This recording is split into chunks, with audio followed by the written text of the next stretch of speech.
G'day guys, just Rob again, just doing another video for you today. Just doing a bit of a quick movie review, sort of first thoughts on the new James Bond movie Skyfall, which I think it was released today in Australia. I think it's been out for probably, I think it's like 2 weeks I think in other countries. I think the UK's had it for about 2 weeks I think. So yeah, I've heard a lot of people saying it's the best James Bond movie ever and giving it a lot of praise, and so I've been pretty keen to watch it and finally went and saw it today. And I did sort of watch the first two Daniel Craig movies, the Casino Royale and Quantum of Solace. I sort of watched them recently to get prepared type thing, and went and saw it. I have to say, yeah, I didn't think it was quite as good as the first two movies. Yeah, I'm not sure. I don't know if it's just my opinion, I suppose, but I didn't think it was. I thought the first two were a lot better than this one, I think, overall.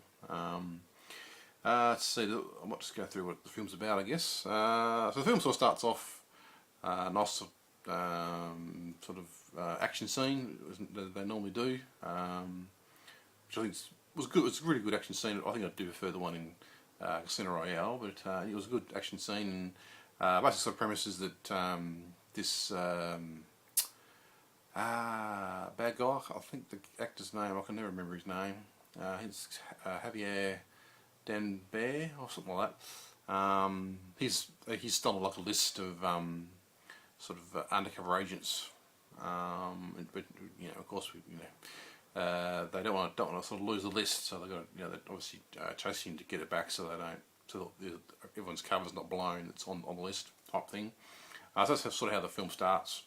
And we have this sort of, I don't know, kind of like a bit of a Dark Knight Rises type thing where essentially James Bond sort of gets shot and essentially dies, for 10 minutes into the movie type thing, and that's just sort of, he becomes a bit of a broken man. He's got to try and fight back and get back on his game type thing, which is what happens in the Dark Knight Rises. So that's sort of the first sort of part of the movie, I guess. And in the sort of second half of the movie, we sort of have this another sort of different. Sort of the movie sort of shifts it a little bit, and we sort of find out the reasons why this bad guy's there and why he's sort of blown up. He sort of blows up the building type thing where all the agents are type thing, and we sort of find out his sort of backstory, and we have this sort of like a we sort of find that he used to be like an agent, just like James Bond, and just sort of have like but James Bond's got like relationships to M. She's like a mother figure, I guess, and James Bond's like the son, and so this bad guy, he used to sort of be the son as well type thing. So he's sort of find out what happened and why he sort of left being an agent. He sort of feels his mother sort of betrayed him type thing. We sort of find out what happened there and stuff like that. So that's sort of essentially what's happened. That's the rest of the film type thing. So I sort of thought was what I really liked about the film. I thought it was very well shot and had some great sort of cinematic scenes to it and great sort of style to it, and so that was I really did enjoy that, and the sort of the opening credits with the great sort of graphics design and the song sung by Adele. I thought that was really good. I really did enjoy it. I'm a bit of a fan of Adele. I think she's a great singer. So that was good. I did sort of like the premise to it. I thought it was an interesting sort of premise. I mean, it's sort of been done before. I mean, I don't know. I mean, we've had the Dark Knight Rises come out with the same sort of. That's probably just a coincidence, I suppose, but I probably shouldn't really, compare the two really. But that was very similar, and sort of had this sort of, sort of agent, sort of rogue agent that used to be, used to be an agent, and now he's sort of a bad guy because he's betrayed by a certain character, and that sort of has been done before. I mean, it's not. I'm just saying it's not a bad premise to to do, but it has sort of been done before. I did sort of enjoy the premise. I thought that was pretty good, and some of the acting I thought was really good. Great sort of characters and very well acted. And we get like a new Q. He's pretty cool, and the bad guy, his name Javier Danbert, what his name is. He was pretty good. He's sort of playing a similar sort of character to the one he was sort of playing in No Country for Old Men. That's very similar. I thought it was very similar. So yeah, it looked good and it was well acted and a good sort of movie, good premise. I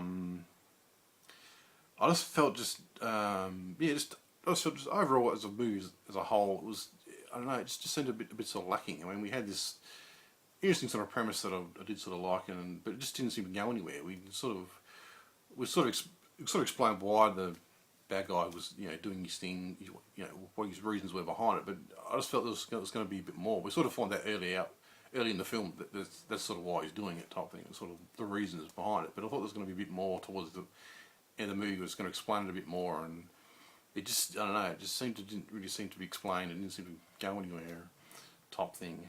I guess, just sort of final thoughts. I mean, it was a really good movie. I don't want to sort of put people off from it.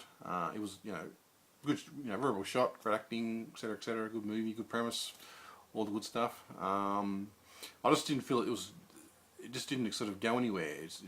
To me, it just needed to be a bit more explained, and yeah, I don't know. I was just expecting a little bit more from it. It was definitely a film. I think they were trying to. It's almost a bit of a reboot. I think it was sort of trying to perhaps go in perhaps a bit of a different direction. And I mean, there wasn't many sort of action scenes to this one. It was perhaps a bit. They were trying to perhaps be a bit more storyline driven. I think there's only like probably 3 action scenes in it. The first one, the major one's at the start, and then the other 2 or 3 are very sort of short and very low key type things. It's definitely a film. Perhaps I definitely recommend people go to see it. It was a good movie, a good James Bond movie, and I think perhaps, I don't know, it might have just been me that I didn't perhaps necessarily enjoy it quite as good as the first 2, but definitely worth seeing. I mean I only sort of just finished watching the movie a few hours ago, so it might, I don't know, after a few days perhaps my opinion might change a bit on it. But yeah, that's sort of my review, my quick sort of ramble on what I thought of the film. Good film, worth watching. I guess that's my final word. You should still go and see it, just because I didn't like it as much. It doesn't just say that other people won't enjoy it. A lot of other people obviously have thought it was the best movie, best James Bond movie, so, they're entitled to their opinion. So that's it. If you want to leave an opinion, if you've seen the movie, leave an opinion down below. If you differ from mine, that's fine. Thanks for watching. Yeah, I'll be back soon with another video. Bye.